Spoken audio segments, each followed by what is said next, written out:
स्वागत है आप सभी का एक और नए वीडियो में। ईवी के ऊपर ऑलमोस्ट एक महीने बाद वीडियो आ रही है। तो पहले तो उस चीज़ के लिए थोड़ा सा माफ़ी चाहूँगा। मतलब बहुत लोगों के कमेंट आए थे ईवी से रिलेटेड कि भाई ईवी के ऊपर वीडियो बनाओ, ईवी के ऊपर वीडियो बनाओ। तो आज फाइनली वीडियो आ रही है। इस वीडियो के अंदर आपको ऐसी ऐसी चीज़ें आज की वीडियो में पता पड़ने वाली हैं टियागो ईवी से रिलेटेड। पहले तो आप लोगों ने टाइटल और थंबनेल तो देख लिया होगा, मैं आपको इसके अंदर थोड़ा सा बता देता हूँ वीडियो में आगे बढ़ने से पहले। पहली चीज़ तो इस वीडियो के अंदर मैं आपका जो है जितने भी क्वेश्चंस पूछे थे उन क्वेश्चंस का जवाब देने वाला हूं। और दूसरा पोर्शन की बात करें इस वीडियो के अंदर जो मेन टॉपिक है वो है ऑलमोस्ट इस गाड़ी ने हमारे ने 20,000 किलोमीटर जो है कवर कर लिया, उससे ऊपर चल चुकी है।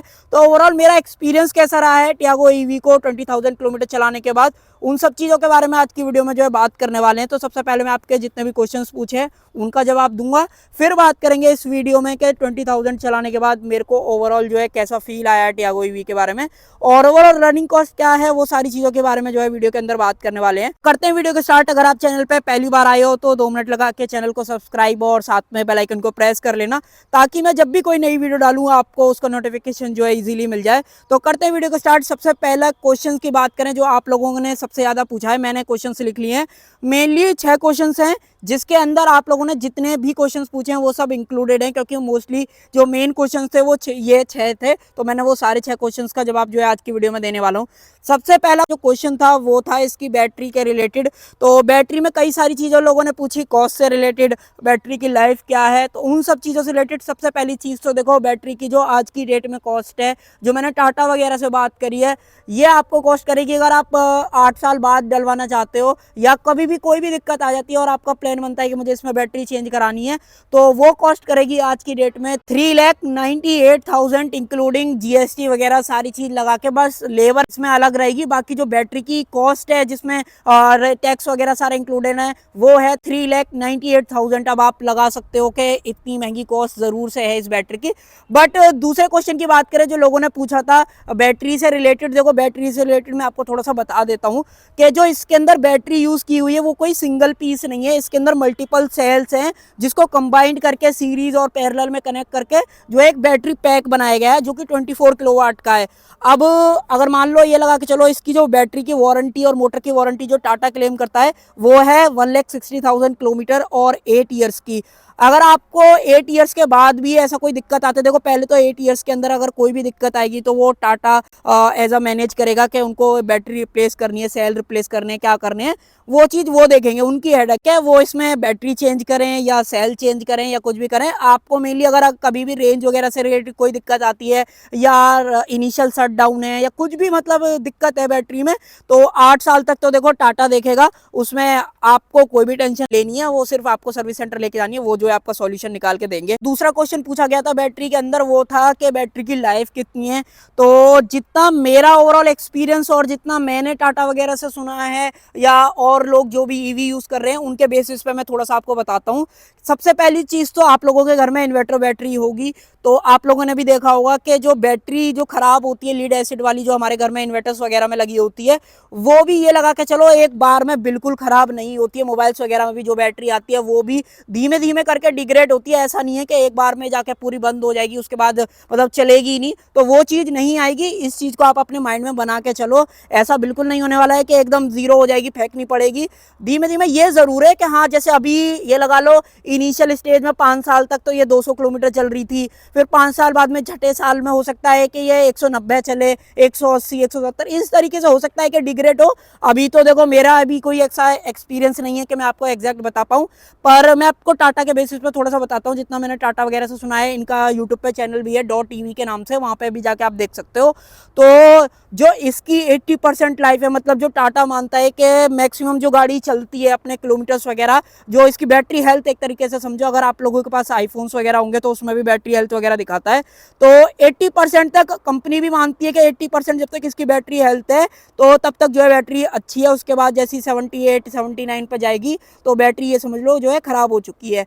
तो जो टाटा का कहना है कि जो 80% तक ये गाड़ी चलेगी, जो किलोमीटर्स कवर करेगी, वो 5 लाख के आसपास है, उनकी कैलकुलेशन है। तो अब आप लगा के चलो कि अगर मान लो 20% गाड़ी की बैटरी डिग्रेड हो रही है और उसमें 5 लाख किलोमीटर आपको डिलीवर कर रही है, तो अब आप डिसाइड कर सकते हो। देखो बैटरी के पॉइंट ऑफ व्यू से मेरा मानोगे ना, कोई भी दिक्कत नहीं आएगी। ये लगा लो 0% दिक्कत वाली बात है कि बैटरी में आपको कोई फेस करना पड़ेगा। ये जरूर है कि मैन्युफैक्चरिंग डिफेक्ट आ गया तो देखो वो तो किसी भी चीज़ में आ सकता है, बट रिलायबिलिटी वगैरह की बात करोगे तो उसमें मुझे जो है कुछ भी दिक्कत जो है फील नहीं होती है। तो बैटरी से रिलेटेड तो मैं आपको यही जो है चीज़ें बताऊंगा। अगर आपका प्लान बनता है और आप माइंड में बैटरी को लेकर चल रहे हो कि बैटरी खराब हो जाएगी, इतनी महंगी पड़ेगी, वो सारी चीज़ें, तो इन सारी चीज़ों को निकाल दो। देखो 8 साल 1,60,000 किलोमीटर तो टाटा की जिम्मेदारी है गाड़ी को सर्वाइव करने के लिए। उसके अलावा दूसरी चीज़ की बात करें तो कॉस्टिंग वगैरह मैंने बता दी। अगर अभी तो फिलहाल जो बैटरी की कॉस्ट है वो थोड़ी सी ज़्यादा है, हो सकता है धीमे धीमे कम भी हो जाए। और इस जुड़ी हुई एक चीज़ बताता हूँ, अगर आपने रिसेंट अपडेट वगैरह देखा होगा टाटा का, तो टियागो पे ऑलमोस्ट टाटा ने जो है 60 से 70 हज़ार रुपये अपने कम किए हैं। जो ये इनिशियली आपको एक्स शोरूम प्राइस पे मिलती थी वो था आई थिंक 10,24,000 एक्सप्रॉक्स जो मैंने खरीदी थी। अब जो है वो रिसेंट अब आप लगा के चलो 60,000 रुपये सस्ती जो है ऑलमोस्ट हो चुकी है। एग्जैक्ट प्राइसिंग मैं डिस्क्रिप्शन में मेंशन कर दूंगा, आप वहाँ से जाके जो है देख सकते हो। तो ये कुछ चीज़ें हो सकता है बैटरी वगैरह पे घटाया हो, क्या कुछ हुआ है वो तो देखो टाटा ने कहीं भी मेंशन नहीं किया है कि 60,000 रुपये क्यों ऐसे जो एकदम रैंडम घटा दिए, क्योंकि हमने तो देखो इतनी महंगी खरीदी थी। अब 60,000 रुपये डिस्काउंट हो चुका है, तो अब जो भी नए लोग खरीदेंगे उन लोगों के लिए जरूर से बेनिफिट है, पर जिन प्री एग्जिस्टिंग यूजर्स हैं उनके लिए टाटा ने कुछ भी ऐसी स्कीम वगैरह नहीं निकाली है। तो ये चीज़ जरूर है, आने वाले टाइम में हो सकता है कि प्राइसेस वगैरह थोड़े से और कम हो, तो बैटरी की कॉस्ट डेफिनेटली बात है कि थोड़ा सा कम जरूर से होगी। उसके अलावा मैं आपको दूसरी चीज़ की बात करूं तो लोगों ने बहुत मल्टीपल क्वेश्चंस पूछे थे। वैसे देखो मैंने आपको प्रॉपर वीडियो भी बना के दिखाई है, बट फिर भी मल्टीपल क्वेश्चन थे कि भाई रेंज कितना देती है। मेरे ओवरऑल ड्राइविंग एक्सपीरियंस की बेसिस पे बताऊं तो मैंने ऑलमोस्ट इसको 210 हाईएस्ट चला रखा है, 210 आराम से चल जाती है। बट दिक्कत यहीं पे आएगी कि जो इसके लास्ट वाले 10% बैटरी जो रह जाती है उसमें थोड़ा सा स्पीड इसकी जो स्लो हो जाती है, 50-60 के आसपास रह जाती है, तो वहां पे आपको इशू फेल होगा। अदरवाइज ये लगा के चलो अगर आप पूरा 1% तक इसको जो पूरा खत्म कर रहे हो इसकी बैटरी को, तो आराम से अगर आप 70-80 की स्पीड में मेंटेन करोगे तो आपके 210 किलोमीटर कहीं भी नहीं गए। एसी चलाओ मत चलाओ कोई ऐसा मेजर फर्क नहीं पड़ता है, जो मेरा खुद का एक्सपीरियंस है। तो रेंज से रिलेटेड तो मैं आपको यही कहूंगा, अगर आपका प्लान है आपका डेली का 150 किलोमीटर के आसपास का अप डाउन है, या आप ज़्यादा भी जाना चाहते हो, तो वो आप डेफिनेटली इससे कर सकते हो। चार्जेस वगैरह भी आजकल जगह जगह जो है लगते जा रहे हैं, उसकी नंबर्स में बढ़ोतरी जो है हो रही है, तो चार्जिंग की भी ऐसे कोई दिक्कत नहीं आएगी। अगर आप प्लान करना चाहते हो उस हिसाब से भी प्लान कर सकते हो। तो रेंज तो आपको इतनी मिलेगी। हाँ ये जरूर अगर आप इसे भगाओगे स्पोर्ट मोड वगैरह में तो रेंज कम भी हो जाती है, बट आपको थोड़ा सा प्यार से चलानी पड़ेगी। अगर आप इसको सोच रहे हो कि लेके भगाओगे स्पोर्ट मोड बार बार लगाओगे तो भाई रेंज नहीं आएगी। रेंज में थोड़ा सा कहीं ना कहीं आपको कमी फील होगी। अगर आप स्पोर्ट मोड में प्रॉपर चलाओगे जितना मैंने चलाया, तो ये 160-150 पे ही जो है अटक जाती है, उसके बाद फिर आपको दिक्कत जो है फील होगी। तो जो बंदा इसको ले रहा है वो ये ना सोचे भाई इसको भगाऊंगा मैं लेके, तो उन लोगों के लिए जो है ये गाड़ी है भी नहीं। जिनकी डेली ड्राइविंग है उन लोगों के लिए स्पेशली जो है ईवी है, जिनकी कॉस्टिंग वगैरह जो बचाना चाहते हैं स्पेशली उन लोगों के लिए। तो ये तो हो गई आपको रेंज से रिलेटेड। अब अपने तीसरे क्वेश्चन की बात करें जो मेन पूछा गया था, ये वाला क्वेश्चन ऐसा है वो ईवी से रिलेटेड ही नहीं है, वो मल्टीपल लोगों ने जो कॉमन पूछा था। सबसे पहली चीज तो लोगों ने पूछी थी भाई फाइनेंस से रिलेटेड, तो मैं आपको टियागो ईवी से रिलेटेड बताता हूँ, फिर वो आप जो है अपने सभी चीज पे एप्लीकेबल कर लेना। कई लोगों को स्विफ्ट वाली वीडियो पे भी कमेंट आई थी भाई फाइनेंस कराएं तो क्या कुछ रहेगा, तो उसका बताता हूँ मैं। अगर आप गाड़ी को फाइनेंस कराना चाहते हो सबसे पहले तो आपके पास पेपर्स वगैरह सारे होने चाहिए, अगर आप जॉब वगैरह कर रहे हो या आपका बिजनेस वगैरह वो चीज़। उसके अलावा लोन लेने के लिए सिंपली सा प्रोसेस है, आपके पास पेपर्स होने चाहिए, आपके पास डाउन पेमेंट से रिलेटेड भी कई लोगों ने क्वेश्चन पूछा था। देखो डाउन पेमेंट आप इस बेसिस पे डिसाइड कर सकते हो, जितना भी गाड़ी का ऑन रोड प्राइस है उसका 10% तो आपके पास होना ही चाहिए, तभी जो है गाड़ी ऑलमोस्ट फाइनेंस होगी। अगर आपका सिविल स्कोर बढ़िया है तो हो सकता है 100% भी फाइनेंस हो जाए, बट अगर आपका पहली बार लोन ले रहे हो तो ये लगा के चलो 10 से 15% आपको इनिशियल जो गाड़ी की कॉस्ट है वो तो देनी पड़ेगी। मैं अपने केस में बताऊं तो ये गाड़ी हमें जो एक्सप्रॉक्स कॉस्ट करी थी इंक्लूडिंग अपना एसेसरीज वगैरह मोटा मोटा 11 लाख रुपए पकड़ के चलो, तो 11 लाख रुपए में से हमने 1,99,000 तो इसका कैश पे किया था, बाकी जो रेस्ट अमाउंट था 4 लाख में से वो हमने RTGS किया था और अपने 7 लाख रुपए का लोन लिया है इस गाड़ी पे। तो इस तरीके से 4 और 7 11 लाख रुपए जो है बन जाते हैं। और हमारी जो EMI बन रही थी 5 साल के लिए वो भी बता देता हूँ, कई लोगों का EMI से रिलेटेड भी इसी के अंदर क्वेश्चन था। तो EMI जो बनेगी एक्सप्रॉक्स वो बनेगी अगर आप 7 लाख का लोन ले रहे हो किसी भी गाड़ी पे, से कोई फर्क नहीं पड़ेगा कि वो गाड़ी EV है, पेट्रोल है, डीजल है, कोई सी भी है। अगर आप 7 लाख का लोन ले रहे हो और आज के डेट में ROI जो चल रहा है वो एक्सप्रॉक्स 9.2 के आसपास चल रहा है। तो अब लगा के चलो 11,600 अपना 60 रुपये के आसपास EMI बनती है पर मंथ की, जिसमें अपना जो है आप हिसाब लगा सकते हो। अगर आप 7 लाख का लोन ले रहे हो तो कितना आपको इंटरेस्ट पे करना पड़ेगा, कितना क्या कुछ, तो 11,600 अपना 60 रुपये की EMI जो है बनेगी अगर आप 7 लाख का लोन लेते हो 5 साल के लिए। तो फाइनेंस से रिलेटेड तो ये हो गया। अब जो है आप एप्लीकेबल अपनी कौन सी भी गाड़ी ले रहे हो उस पर लगा सकते हो। साथ में मैं एक लिंक शेयर कर दूंगा आपके साथ, अगर आपको अपने हिसाब से उसको कस्टमाइज करना है तो मैं एक ऐप या वेबसाइट मेंशन कर दूंगा, आप उस पर जाके अपनी डिटेल्स वगैरह फिल करके अपने हिसाब से जो है सारी चीज़ें देख सकते हैं कि आपका बजट क्या है, आप कौन सी गाड़ी ले रहे हो, कितने रुपए की है, कितना डाउन पेमेंट कर रहे हो और कितने की आपकी EMI बनेगी, वो चीज़ आप वहाँ से क्लियर कर सकते हो। और अपने चौथे क्वेश्चन की बात करें जो कि पूछा गया था, वो था स्पेयर व्हील से रिलेटेड। तो मैं आपको एक बार पहले दिखा देता हूँ स्पेयर व्हील से रिलेटेड क्या चीज़ पूछी गई थी। जैसे मोस्टली ईवी को छोड़कर टियागो ईवी की बात कर रहा हूँ, आप दूसरी गाड़ी मत इसमें इंक्लूड करना। तो यहाँ से अनलॉक करते हैं। इसके अंदर जगह की कमी होने की वजह से टाटा ने क्या किया है, इसके अंदर आपको स्पेयर व्हील नहीं मिलेगा, सिर्फ आपको जो है इसके अंदर पंचर रिपेयर किट मिलेगी, जो कि एक सेकंड में कोशिश करता हूँ अगर आपको दिख जाए, यहाँ पे प्लेस की गई है। ये ब्लैक अपने जो बैग है इसके अंदर आपको अपना पंचर रिपेयर किट देखने को मिलेगी, यहाँ पे देख लो। इसमें क्या है, एक तरीके का लिक्विड है जो कि अगर गाड़ी कभी पंचर हो जाए तो आप उसके अंदर फिल करके और अपना हवा भर दोगे तो पंचर जो है रुक जाएगा कुछ टाइम के लिए, उसके बाद आप जो है पंचर इसमें लगवा सकते हो। तो ये चीज़ आपको करनी पड़ेगी। बट कई लोगों का क्वेश्चन था स्पेयर व्हील ले सकते हो, तो हाँ आप स्पेयर व्हील एक्स्ट्रा पैसे देके ले भी सकते हो, बट आप उसे रखोगे कहाँ, ये थोड़ा सा आपको सोच के चलना पड़ेगा। 5,500 रुपये के आसपास की उसकी कॉस्ट है एक स्पेयर व्हील की। तो अगर आप लेना चाहते हो, आप उसमें पीस ऑफ माइंड चाहते हो, वैसे तो देखो मुझे कोई ऐसी दिक्कत नहीं आई नहीं अभी तक पंचर वगैरह से। बट पंचर कोई एक ऐसी चीज़ नहीं है, पंचर तो भाई नया टायर हो पुराना टायर हो किसी में भी हो सकता है। अगर आप लेना चाहते हो तो आप पैसे खर्च कर सकते हो। 5,500 रुपये का आपको स्पेयर व्हील मिलेगा, आपको बूट में कैसे ना कैसे कॉम्प्रोमाइज़ करना पड़ेगा, तो आप स्पेयर व्हील जो रख सकते हैं, क्योंकि इसके अंदर नीचे भी जगह नहीं है, बूट के अंदर भी कुछ खास जगह है नहीं, तो आप इसके अंदर स्पेयर व्हील का, तो ये चीज़ है। स्पेयर व्हील से रिलेटेड जो भी आपने क्वेश्चन पूछे थे मैंने आपको सारे क्लियर कर दिए हैं। उसके अलावा अपने पांचवें क्वेश्चन की बात करें तो लोगों का बहुत कमेंट था, मतलब मोस्टली कमेंट थे टाटा की रस्टिंग को लेके। भाई रस्टिंग को लेके तो इतने क्वेश्चन थे जिसका कोई जवाब नहीं, तो मुझसे पूछ रहे थे कि मेरा क्या मानना है। तो अभी मैं आपको थोड़ा सा कुछ दिखाता हूँ, आपको तब एग्जैक्ट दिखाई देगा। अब आप देखो इस वाले, एक सेकंड फोकस करता हूँ मैं, हो जा फोकस।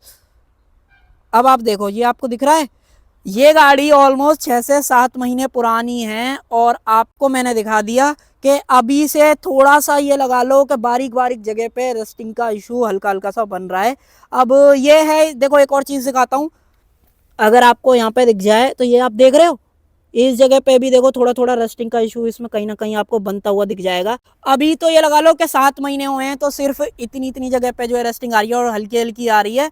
और अगर ज़्यादा टाइम हो जाएगा, ज़्यादा वॉश वगैरह कराओगे तो हो सकता है ज़रूर से रस्टिंग इस पे आने के चांसेस हो। बट मेरा एक्सपीरियंस ऐसा नहीं है, कि जैसे लोगों ने कई सारी मेरे साथ वो भी वीडियोज़ भी शेयर करी थी कि बहुत लोगों की गाड़ी के दरवाजे गल रहे हैं, किसी की रनिंग बोर्ड गल रहा है, तो वो चीज़ जरूर से हो सकता है कि मुंबई वगैरह साइड और ज़्यादा ये चीज़ हो, क्योंकि वहाँ का पानी वगैरह थोड़ा सा हार्ड है। बट हमारे यहाँ पे मुझे ऐसा लग रहा है कि इसकी, हाँ एक चीज़ ज़रूर है जो मैं आपको 100% क्लियर रहूँगा कि इसमें जो ओवरऑल पेंट की क्वालिटी है, या फिर इसमें जो एक आपने देखा होगा मैन्युफैक्चरिंग के टाइम पे मेकर्स क्या करते हैं कि कार की जो ओवरऑल बॉडी है उसको एक एंटी रस्ट कोटिंग में जो है डिप करके जो निकाल रहे थे ताकि रस्टिंग का इशू इतना ज़्यादा ना बने। तो वो कहीं ना कहीं मुझे ऐसा फील होता है, मैं आपको पता है कैसे क्यों कह रहा हूँ, इस वजह से देखो जैसे ये गाड़ी लग गई थी, इसके अंदर आप कोशिश करोगे दिख जाएगा, तो वो कोटिंग कहीं भी नहीं दिख रही है। मारुति वगैरह की गाड़ी पे भी कई जगह पे कोटिंग होती है कि वो अलग से जो है, अगर मान लो ये पेंट निकल भी गया तो ऐसा नहीं होगा कि यहाँ पर रस्टिंग वगैरह आ जाए। तो ये चीज़ मुझे कहीं ना कहीं फील हुई है टियागो ईवी की रस्टिंग से रिलेटेड, के कई लोगों ने टाटा के ऊपर पूछा था। बाकी टाटा की और गाड़ियों में क्या है वो चीज़ तो मुझे नहीं पता, पर मैं अपनी टिगोर और टियागो की बात कर रहा हूँ, सेम सिमिलर बॉडी सारा चीज़ है, तो रस्टिंग का कहीं ना कहीं आपको थोड़ा सा फील होगा। और ये चीज़ भी कहीं ना कहीं आपको दिखेगी, वैसे तो इसको हाईलाइट करना नहीं चाहिए बट फिर भी मैं आपको बता दे रहा हूँ, ये चीज़ आपको ज़रूर से रस्टिंग से रिलेटेड फील होगी। अब हमारे लास्ट क्वेश्चन की बात कर लेते हैं, फिर उसके बाद आएंगे मेरे ओवरऑल एक्सपीरियंस पे। तो लास्ट क्वेश्चन था, लोगों ने बहुत पूछा था कि जैसे हम जो है, आप लोगों ने अगर पुरानी वीडियोस देखी होंगी, इसको लेके गए थे अपना जम्मू, जम्मू से ऊपर पत्नी टॉप, पत्नी टॉप से भी ऊपर लेके गए थे नत्था टॉप। उस ट्रिप को देखने के बाद लोगों के बहुत क्वेश्चंस आए कि भाई अब आप नेक्स्ट ट्रिप कहाँ लेके जा रहे हो, टियागो ईवी को कहाँ लेके जा रहे हो, मतलब बहुत क्वेश्चन आए थे। तो अभी तो देखो फाइनली मैं बताऊँ, मेरा भी ऐसा कोई प्लान नहीं है, बट हाँ प्लान ज़रूर है टियागो ईवी को बहुत लंबा ले जाने का। अगर सब कुछ सही रहा तो ज़रूर से लेके जाएंगे। अदरवाइज़ आप कमेंट करके बता दो कि हमें कहाँ लेके जानी चाहिए टियागो ईवी, पहाड़ों पे लेके जानी चाहिए, प्लेन में लेके जानी चाहिए, वो चीज़ आप कमेंट में बता देना, उस हिसाब से जो है डिसाइड कर लेंगे। वह सारे आपके क्वेश्चंस जितने भी आपने पूछे थे। अब स्टार्ट करते हैं ओवरऑल एक्सपीरियंस से रिलेटेड के 20,000 किलोमीटर चलने के बाद ओवरऑल मुझे टियागो ईवी में क्या कुछ फील हुआ है। वैसे तो मैंने इसका एडवांटेज और वो वाली वीडियो आपको दिखाई थी, अच्छा और बुरा इसके अंदर क्या है, साथ में एक्सपीरियंस वगैरह सारा। पहले तो आप किलोमीटर्स वगैरह दिखा देता हूँ मैं आपको। यहाँ पे आप देख लो, यहाँ पे जो गाड़ी चल चुकी है वो अपना 20,200 अपना 91 किलोमीटर, ऑलमोस्ट 20,209 किलोमीटर जो है ऑलमोस्ट चल चुकी है। चलाने के बाद मैं आपको अपना एक्सपीरियंस शेयर करता हूँ। देखो सबसे पहले तो मैंने आपको इसके 10,000 किलोमीटर जब कवर किए थे तब भी मैंने आपको सारी चीज़ें बताई थी। अब उससे थोड़ा सा अपग्रेड हो गया है। पहली चीज़ बताता हूँ कि अगर आप टियागो ईवी लेते हो और अगर आपका ऐसी जगह पे रहना है जहाँ पे रोड की हालत ज़्यादा अच्छी नहीं है, या फिर अगर आप ऐसे अंडुलेशन वगैरह, जैसे मान लो यहाँ से आपको ऊपर चढ़ानी हो गाड़ी, भाई इसकी बिल्कुल बस की नहीं है कि ये चढ़ जाए। अगर इसके नीचे टायर के नीचे कुछ भी मतलब अंडुलेशन आ गया तो ये बिल्कुल नहीं चढ़ेगी। इसके व्हील स्पिन इतने ज़्यादा होंगे कि आपको धक्का ही लगाना पड़ेगा उतर के, ये बिल्कुल जो है चढ़ने नहीं वाली है। अगर आप सोच रहे हो जैसे पेट्रोल और डीजल गाड़ी में क्या है, थोड़ी बहुत अगर अंडुलेशन वाली जगह पे फंस भी जाती है तो आप थोड़ा सा क्लच वगैरह यूज़ करके इसको निकाल सकते हो उस गाड़ियों को। इस गाड़ी में क्या है कि क्लच है नहीं, अगर आपने पंजा जस्ट टैप किया तो सारी पावर जो इनिशियल टॉर्क है वो 114 Nm का जो है टॉर्क है वो पूरा का पूरा डिलीवर कर देगी और व्हील स्पिन होता रहेगा और गाड़ी जो है अंदर धस जाती है। मेरे साथ मल्टीपल टाइम ये चीज़ हुई है कि मान लो जस्ट मैंने साइड में खड़ी करी और थोड़ा सा जो है मिट्टी बैठ गई या बारिश के टाइम पे, और भाई साहब व्हील स्पिन हो जा रहा है, निकल के नहीं दे रही है, फिर लोगों की हेल्प लेनी पड़ती है या फिर RSA वगैरह को बुलाओ। ये चीज़ ज़रूर से है। सबसे पहली बड़ी चीज़ है कि अगर आप गाड़ी लेते हो तो गाड़ी के साथ आपको ये ड्रॉबैक ज़रूर फील होगा ईवी के साथ। अब ये भी हो सकता है कि इसके आगे वाले हिस्से में ज़्यादा वेट नहीं है, पीछे बैटरी का वेट है, तो कहीं ना कहीं इसको पुल करने में हल्की सी दिक्कत हो सकती है। और बाकी इसको एक्सपीरियंस करने के लिए मैं आपको एक वीडियो ज़रूर से दिखाऊंगा आने वाले टाइम में, जब कभी भी इसको पहाड़ वगैरह पे लेके जाएंगे तब आपको आने वाले टाइम में एग्जैक्ट समझ में आएगा कि मैं किस चीज़ के बारे में बात कर रहा हूँ। उसके अलावा दूसरा जो सबसे बड़ा मतलब वो है कि आपको टेंशन लेने वाली बात है, मतलब टेंशन भी नहीं कहूँगा बट कि हाँ आपको फील होगी कि यार मैंने 11 लाख रुपए खर्च कर दिए और ऐसा प्रोडक्ट मुझे मिल रहा है जो कि थोड़ा सा कहीं ना कहीं दिक्कत है। अब मैं आपको बताता हूँ, जैसे कि इसमें स्पोर्ट मोड ड्राइव मोड दो आते हैं। अगर आप इसको कहीं जैसे इतना इंक्लाइंड आप देख लो कितना खास है, खास नहीं है ज़्यादा, तो इससे भी अगर ऊंचा होगा तो गाड़ी जो है इजीली चढ़ जाएगी। ड्राइव मोड में हो सकता है थोड़ी स्ट्रगल करे, बट अगर आपने स्पोर्ट मोड लगा दिया तो गाड़ी कहीं भी चढ़ जाएगी। अगर स्पिन नहीं हो रहा है, अगर व्हील स्पिन हो रहा है तो गाड़ी जो है कहीं नहीं चढ़ेगी, अगर व्हील स्पिन नहीं हो रहा है तो जरूर से चढ़ जाएगी। बट सेम टाइम पे अगर आपको रिवर्स में कहीं चढ़ानी पड़ जाए, मान लो थोड़ा सा इंक्लाइंड है या कुछ एकदम सटी हुई चीज़ है, तो वहाँ पे गाड़ी इतना ज़्यादा स्ट्रगल करती है, आपने पूरा पंजा दे दिया कुछ भी नहीं होगा, गाड़ी खड़ी रहेगी, कोशिश करेगी, दम लगाएगी, बट पीछे बिल्कुल भी नहीं बढ़ेगी। जो खराब रास्ते वाली बात जो मैं बता रहा था कि चढ़ेगी नहीं, तो उसके लिए मैं देखो, ये आप देखो ये जो बॉर्डर है मतलब ज़्यादा ऊंचा तो है नहीं ये, फिर भी आप देखना, देखो ये फ्रंट गियर में, तो इसमें अगर मैं ड्राइव पे डालता हूँ इसे तो एक सेकेंड पहले हल्का सा पीछे लेते हैं, ठीक है। अब आप डिफरेंस देख लो, ज़्यादा कुछ खास ऊंचा नहीं है। और अब मैं देखो आपको ड्राइव पे है, ये दिखा देता हूँ, यहाँ पे आप देख लो ड्राइव मोड पे है। और अब जो है देखो ट्राई करके देखते हैं, देखो ये यहाँ पे है, इस तरीके से अगर मैं कोशिश करूँ इसे तो देखो ये ड्राइव मोड पे तो इजीली यहाँ पे चढ़ गई। और मैं आपको बाहर से एक बार दिखा भी देता हूँ सारी चीज, देखो ये ज्यादा ऊंचा खास है नहीं, देखो बहुत कम, लगभग ऐसा होगा 5-6 इंची के आसपास आप लगा के चलो, 6 के आसपास लगा लो, और देखो गाड़ी इजीली इस पे जो है फ्रंट टायर चढ़ गया। बट सेम चीज अगर मैं आपको अब रिवर्स में करके दिखाऊं, तो अब आप रिवर्स में देखना, सेम जगह पे ही एक बार गाड़ी को जरा मैं उतार लेता हूं, देखो बहुत प्यार से उतर जाएगी। और स्पोर्ट में करता तो स्पोर्ट मोड में, देखो एक बार स्पोर्ट मोड में और करके दिखा देता हूँ, देखो स्पोर्ट मोड में तो वो बिल्कुल ही नहीं स्ट्रगल करेगी, देखो एक बार में ही चढ़ गई। इतना ये इसमें फ्रंट में तो पावर इसके में है कि ये जो है इजीली चढ़ जाती है। अब मैं आपको देखो सेम चीज रिवर्स में करके दिखाता हूँ, देख लो आप रिवर्स में है और मैंने ये डाल चुका हूँ। और अब देखो मैं आपको बाहर से कोशिश करता हूँ दिख जाए तो, अब देखो ये बिल्कुल सट चुकी है उससे। और देखो मैं अब जो है एक्सीलेटर देता हूँ, अब आप देखो ये बिल्कुल आवाज आ रही है मोटर की, बट फिर भी देखो ये चढ़ नहीं रही है, कोशिश कर रही है। और देखो मैं ऐसी बात नहीं दे नहीं रहा हूँ। और अब देखो इसने कट मार दिया, क्योंकि इतनी देर से ज़्यादा अगर ऐसे करते हैं तो ये इसमें प्रोटेक्शन मोड लगा हुआ है और ऑन हो जाता है। अब मुझे ये बंद करके चालू करनी पड़ेगी, तब जो है गाड़ी चालू होगी। देखो कुछ भी नहीं हो रहा है, ना चढ़ रही है ना कुछ। एक बार मैं आपको डोर खोल के और दिखा देता हूँ, ये देख लो। कोशिश करती रहती है बट चढ़ती नहीं है, ये चीज़ इसके अंदर है। और देखो फिर से वो जो बैक मारने वाली बात थी वो मैंने बता दी। बट अगर आपको सेम टाइम पे अगर आप थोड़ा सा, जैसे मैं बताऊं, हल्का सा आगे लेके इतना, और अगर आप अब ट्राई करोगे तो मैं देखो मेरा डाउन कर देता हूँ। ज़्यादा कुछ खास देखो डिफरेंस है नहीं, बहुत कम डिफरेंस है। और अब बस देखो एक बार में ही चढ़ जाएगी ये। अब मैं आपको दिखा देता हूँ, देखो अब जो है एक बार में ही चढ़ गई।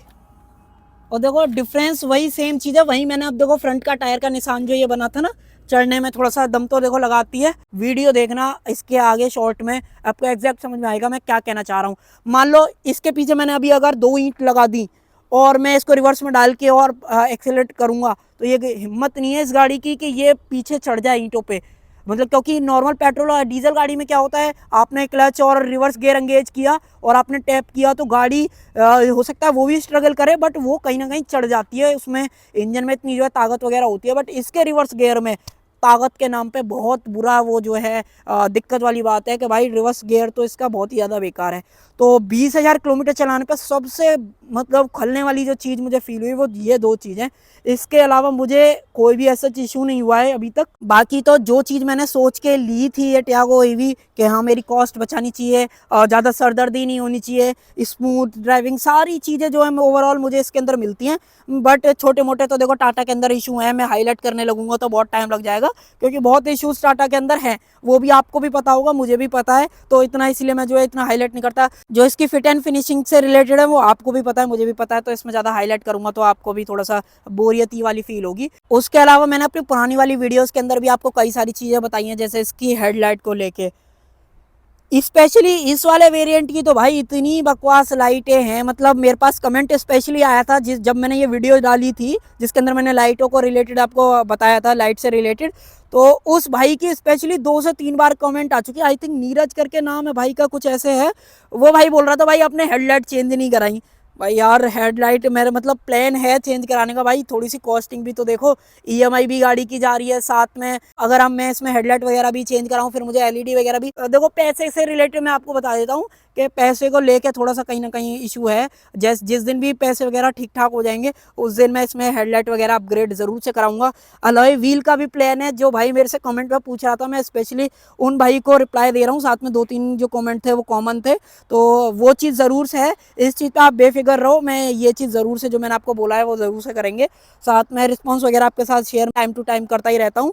उसके अलावा बाकी तो मुझे कोई भी ऐसी दिक्कत वाली बात जो है इसके साथ नहीं फील हुई है। जो बहुत हाईलाइट वाली चीज़ है वो रह जाती है अदरवाइज फिर मुझे दोबारा, हाँ वो चीज़ है भाई। देखो इसकी सीट बेल्ट की हालत देख लो, पता है कैसे हुआ है।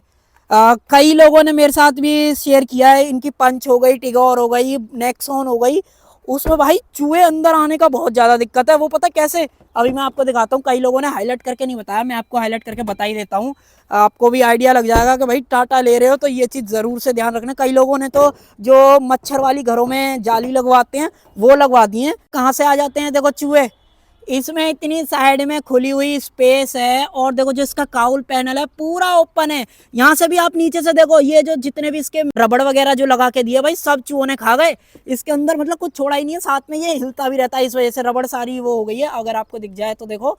टाटा की क्वालिटी वगैरह की बात करोगे तो भाई बिल्कुल सरदर्दी वाला सीन है। ये जो छोटी छोटी क्वालिटी इश्यूज वाली चीज है ना, ये चीज तो मैं बिल्कुल अपने माइंड में लेके नहीं आता हूँ। जब मैंने खरीदी थी ना, क्योंकि मैंने ऑलमोस्ट टाटा की सारी गाड़ियां देख रखी है। आप अगर मारुति से कंपेयर कर लो टाटा को फिनिशिंग के तौर पे, या hyundai वगैरह से कंपेयर कर लो, या और किसी से भी गाड़ी, सबसे बजट गाड़ियां तो यही हैं, इनसे कंपेयर करोगे तो भाई कहीं भी स्टैंड नहीं करती है। बिल्ड क्वालिटी भले ही इसकी स्ट्रांग हो, कैसी भी हो, सारी चीज़ें हों, बट भाई फिनिशिंग की बात जहाँ आ गई ना, वहाँ तो टाटा कभी मैच ही नहीं कर पाएगा। देखना ये चीज़, मतलब कितनी जगह आपको नोटिस कराऊंगा, वीडियो बहुत लंबी हो जाएगी बट इश्यूज खत्म नहीं होंगे इसके अंदर। लाइटों का अलाइनमेंट, इस टॉपिक को थोड़ा साइड कर देते हैं, अदरवाइज बहुत लंबी वीडियो जो हो जाएगी। तो आज की वीडियो में तो मुझे आप लोगों के साथ ये सारी चीज़ें शेयर करनी थी। अगर आप इसके अलावा भी कुछ पूछना चाहते हो तो कमेंट कर लेना, मैं आपका रिप्लाई ज़रूर से दूंगा। ऐसी आने वाले टाइम में और भी वीडियोस प्लान करी हैं मैंने, इसके मॉडिफिकेशन से रिलेटेड भी आएंगी। तो अगर आप और कुछ भी जानना चाहते हो तो कमेंट कर सकते हो। तो करते हैं आज की वीडियो के एंड। वीडियो इन्फॉर्मेटिव लगी हो तो प्लीज़ वीडियो को लाइक कर देना, साथ में चैनल को सब्सक्राइब और बेल आइकन को प्रेस कर देना। तो करते हैं वीडियो के एंड। वीडियो देखने के लिए आपका थैंक यू सो मच, और ऐसे ही मिलेंगे एक और नई वीडियो के अंदर।